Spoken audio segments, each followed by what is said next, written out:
Creativity is good for so many things, much more than just creating beautiful things. Making is good for getting to know yourself. It's a way to document and process your thoughts and your feelings when you don't have words. It's a way to express yourself, to capture a memory, a moment in time. It's a way to play as an adult, to let loose and experiment. It can take you back to special places and help you to see things from new angles and perspectives. To help you see the beauty in your surroundings and connect with other people who share new ideas and opinions. It helps keep you open to learning, to being challenged, and perhaps most importantly, to not take yourself too seriously.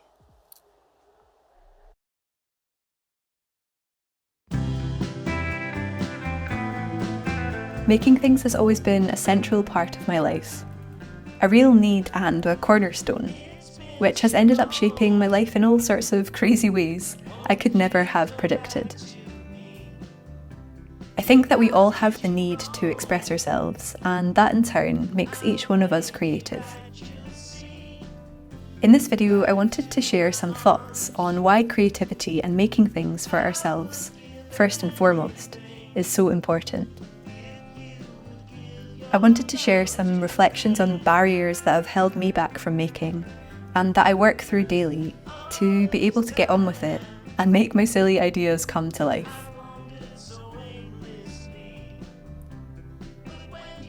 Creativity, like anything, is something to be practiced and strengthened, which, like our energy levels, ebbs and flows over time. The beautiful thing about this is that each one of us is creative and can become more so each time we practice. Whether we want to be creative or not, we all feel the need to talk, discuss, share ideas, express ourselves, which are all acts of creativity. Over the last few years, I've come to understand that creativity and making things, it's not really a destination or an end goal that's finite. It's a practice, and it's the practice and process, which I think is really the art. The title of being an artist, in inverted commas, is somewhat similar. There is no quantifiable moment someone becomes an artist. Sure, there are accolades or social approval, which say that your work has been deemed relevant in this cultural moment. But I'd also argue that that itself doesn't make someone an artist. Our history is littered with now famous artists that are held in high regard, but which when alive had no recognition whatsoever. This didn't stop them from making though.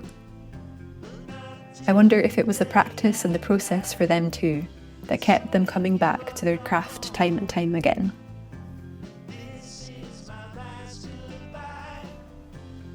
Let's not lie, validation and recognition on the things that we make feels really rewarding.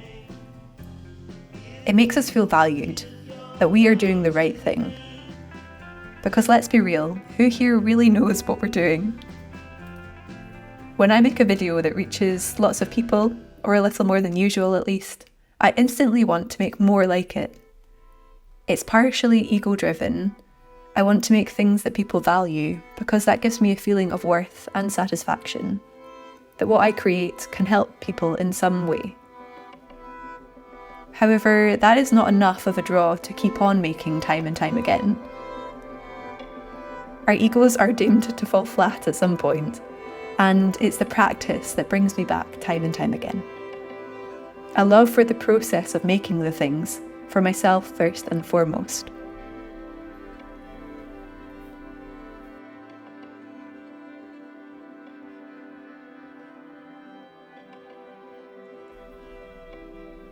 Sometimes I struggle with the feeling that making things is self-indulgent.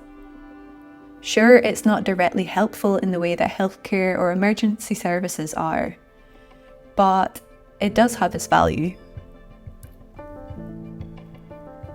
Every time that I have a struggle, it's been people's creativity that has helped me the most.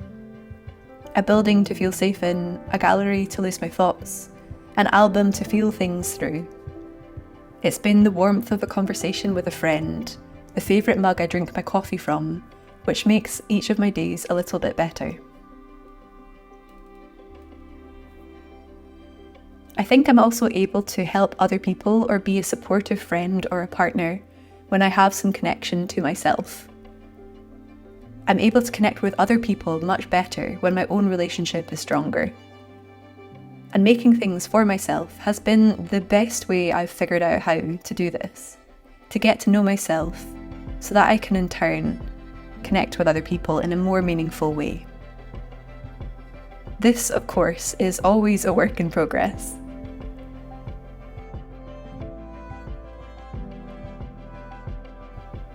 We each have our different creative outlets, whether that's sport, reading, writing, cooking, sewing, designing, researching, building, the list goes on.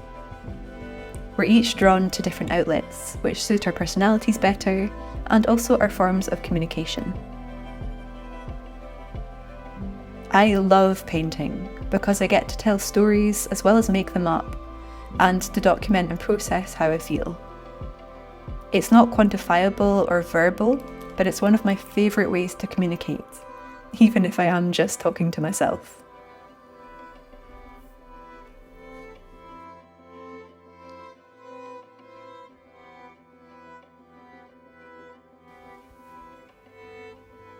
I've been making things on this planet for a wee while now.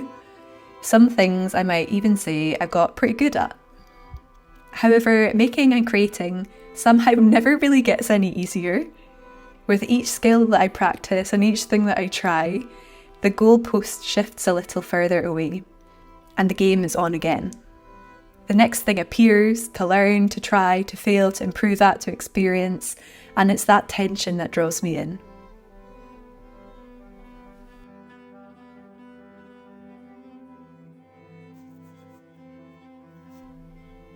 I, like every other human on this earth, struggle with perfectionist tendencies.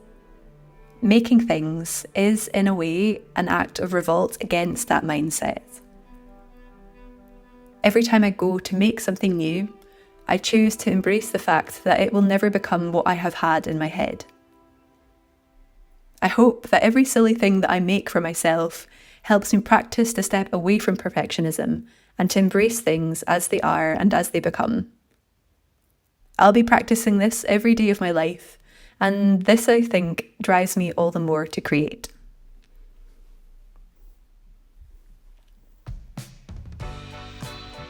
When I go to paint, I have to choose to surrender that fixed version of mine and let the process take the lead.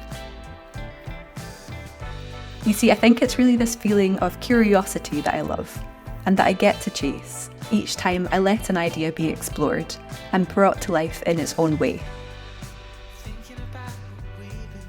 As I said, it's definitely not easy. I nearly didn't make this video.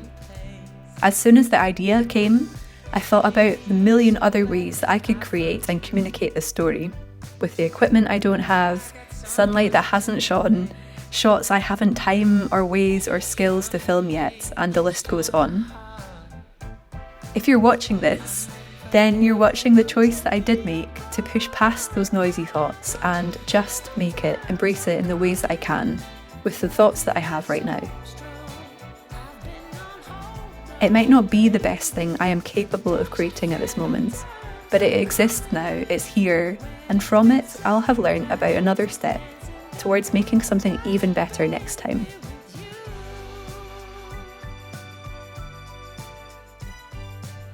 I wanted to share this story of why I make things, in the hopes that it might encourage one other person to embrace the joy of making too.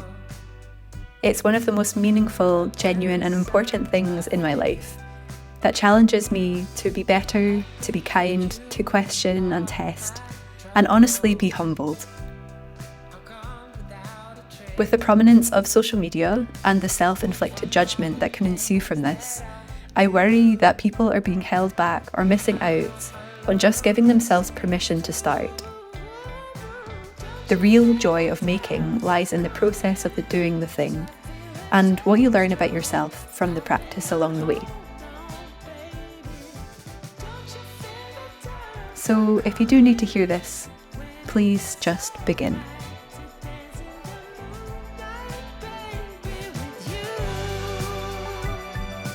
Before I reveal this painting and wrap up this video, I wanted to take a minute to say a huge thank you to my amazing Patreon members. Your support and enthusiasm goes such a long way in making this channel and the video you're watching right now possible. Over on Patreon, I share monthly video tutorials as well as written guides, monthly blog posts, a community chat, and we host co-working sessions so that we can work on our own creative projects together in some company. And on top of all of that, 2 monthly painting meetups so that we can explore new ideas together. If you're interested in exploring painting, abstraction, how to connect to nature through art, or finding a little bit more self-expression in your creative projects, you might want to consider checking it out. It's called the Outdoor Sketchbook Collective, and I will leave a link to that Patreon down below. Just before I step away from the camera, I wanted to tell you a little bit about what this painting has been inspired by. So this piece draws upon my memories of walking and camping along the west coast and northwest coast of Scotland. It's pulling from memories as well as imagination and exploring a little bit about the atmosphere of the place as well as how that place makes me feel. The house icon for me is a symbol of home, of safety, of warmth, of security, and you see these gorgeous little white buildings and crofts scattered all along the coastlines and nestled in amongst the hills. If you made it all the way to the end of this video, a huge thank you for making it all the way here. I'm always interested to hear about why other people make, what draws us to create, what keeps us going when things get a bit more difficult. So let me know in the comments below what works for you and why you are drawn time and time again to keep on creating. As always, thank you so much for watching, and I will see you outside.